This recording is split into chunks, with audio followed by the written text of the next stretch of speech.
พี่น้องเบิ่งนี่สาวไล่มาฮอดจุดนี้แล้วพี่น้องตึกมหานครที่สูงที่สุดในประเทศไทยทุกคนนี่ตื่นเต้นแฮงเนาะตอนนี้น่ะมาเห็นแบบป๊าดเบิ่งข้างบนน่ะคือแบบสูงสุดฟ้าเลยทุกคนเลยป๊าดนี่คือครั้งแรกที่สาวไล่มาเยือนเนาะทุกคนต่อหน้าต่อตาแบบนี้เลยเนาะแต่ว่ามือนี้ก็เป็นวันมือสั้นวันดีเนาะทุกคนเข้ามาจัดงานตามหน้าห้างเลยนะทุกคนเพราะว่ามันเป็นวันสงกรานต์เนาะเดี๋ยวเขาไปเบิ่งเนาะป้าคืองามแห้งเลยตอนนี้เนาะนี่ข้างหน้าเขาก็จะเล่นสงกรานต์เนาะนี่เล่นสงกรานต์แล้วทุกคนก่อนอื่นสาวไรกะกราบสบายดีเนาะเมื่อสุขุสุคนที่เข้าไปเบิ่งคลิปสาวลาวอุดมใส่เนาะจังได้ก็ฝากให้ทุกคนกดไลค์กดติดตามให้สาวไลเนี่ยเด้อทุกคนเนี่ยสาวไลก็สิพาไปเบิ่งเนาะว่าตึกมหานครเนี่ยมันสูงสำได้ต่อหน้าต่อตาเนี่ยมาสาวไลจนตกใจเบิดเนาะทุกคนคือเฮาเบิ่งแบบนี้นะสูงแบบสุดสายตาเฮาเลยนะโอ้ประมาณ70-80สั้นประมาณนี้แหละบอกได้เลยว่าสูงแห้งข้างหน้าเขาเล่นเล่นสงกรานต์นะทุกคนเนี่ยคือแบบเป็นตะมวนแห้งเนาะเขากับที่มีคอนเสิร์ตของเขาเนี่ยละเนี่ยมาลงเนาะป้ามีแต่สั้นเบิ่งมาอาจจะเป็นคนที่เขารู้จักอะไรเนาะทุกคนในโซเชียลเนาะโอ้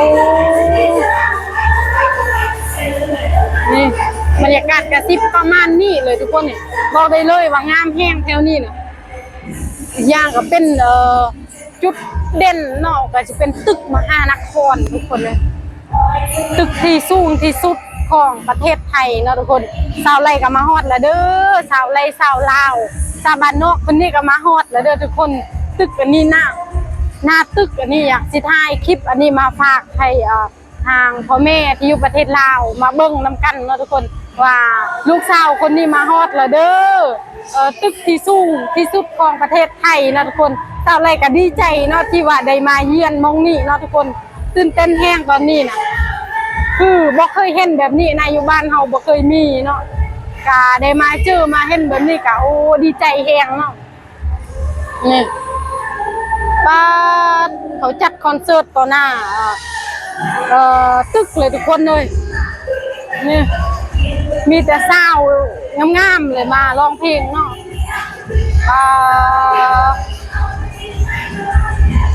แต่ว่า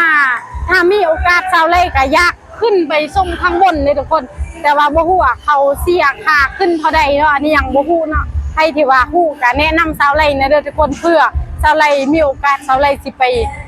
ขึ้นชม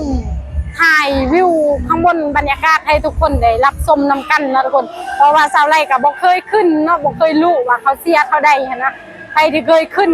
เคยไปชมก็บอกสาวไล่เนี่ยเด้อเนี่ยโอ้งามทุกคนงามแห้งแถวนี้อีกอย่างมื้อนี้ก็เป็นมื้อพิเศษเป็นวันสงกรานต์นะทุกคนโอ้คือประเทศไทยนี่แบบคึกคักแห้งเลยเริ่มตั้งแต่เมื่อวานนั่นแหละคุณจนฮอดวันที่16ไปแหละนี่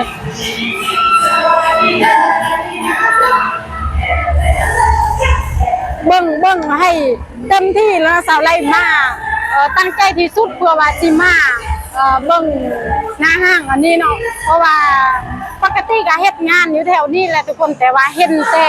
ข้างบนมันซื่อบ่เคยมาเยี่ยมตรงนี้นะบ่เคยเห็นข้างหน้าแบบนี้แต่ว่ามามื้อนี้ก็โอ้เขาจัดงานเต็มเลยแถวนี้นะนี่มาฝั่งนี้ป่ะ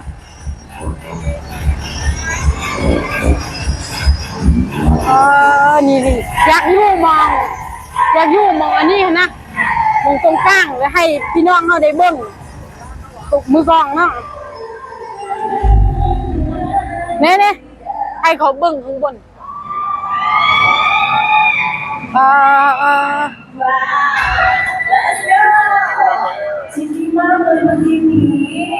โอ้แม่นเหรอเจ้าได้ถ่าย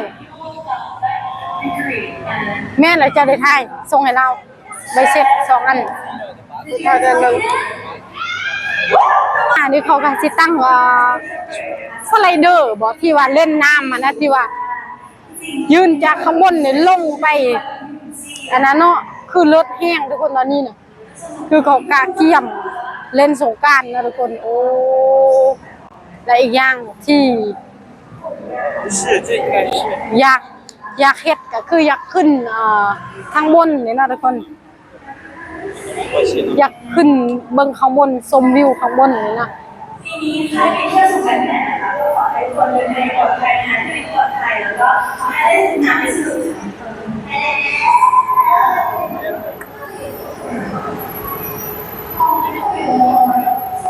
ได้มาจุดนี้เราต้องเอาให้เต็มที่นะทุกคนเพราะว่าเราบ่เคยมานี่เราบ่เคยมาบ่เคยเห็นเนาะก็ต้องได้ถ่ายรูปได้ทำคลิปนะทุกคนเพราะว่าอยากให้อีกบ่โดนก็สิเมื่อบ้านนะสิบ่ได้เห็นแล้วเนาะป้าชาวฝรั่งเนาะมาเล่นสงกรานต์หลายเป็นแต่ชาวฝรั่ง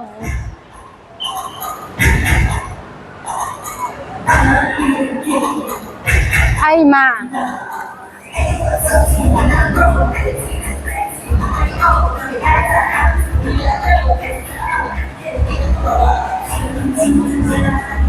ติดอยู่รถ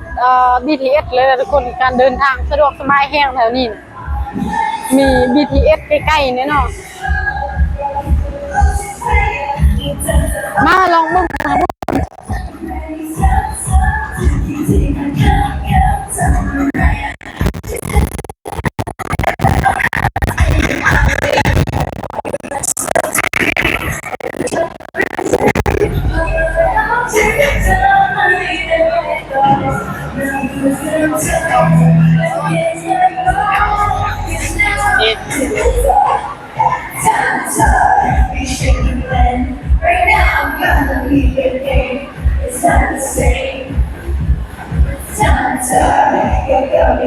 โอ้เน่เขาเล่นน้ำข้างในใครที่ว่าอยากเล่นน้ำก็มาได้เลยเนาะทุกคน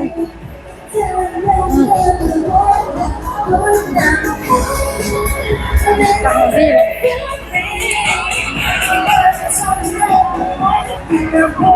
เขาก็จะตั้งเป็นน้ำสระน้ำเลยข้างในสวนสนุก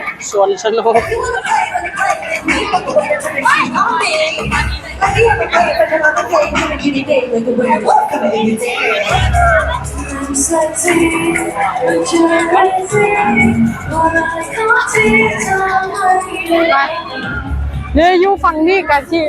งามคือกันนะทุกคนมาเบิ่งฝั่งนี้ตึกบ้านเป็นกระจกเลยเด้เห็นซอดข้างใน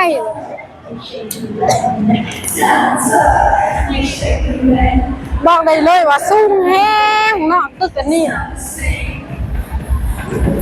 ราคาที่เชื่อมต่อ BTS เลยตึกอันนี้เนี่ยเชื่อมต่อกันนี่เลยโอ้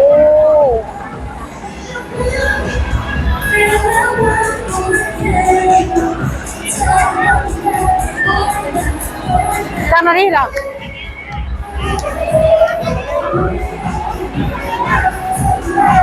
กะสิประมาณนี้นะทุกคนคลิปสาวไร่อันนี้กะสิขอจบเพียงสำนี้เนาะบ่มีหยังหลายเนาะก็เลยกะสิขอจบคลิปเพียงสำนี้เด้อทุกคนค่ะสบายดีบ๊ายบาย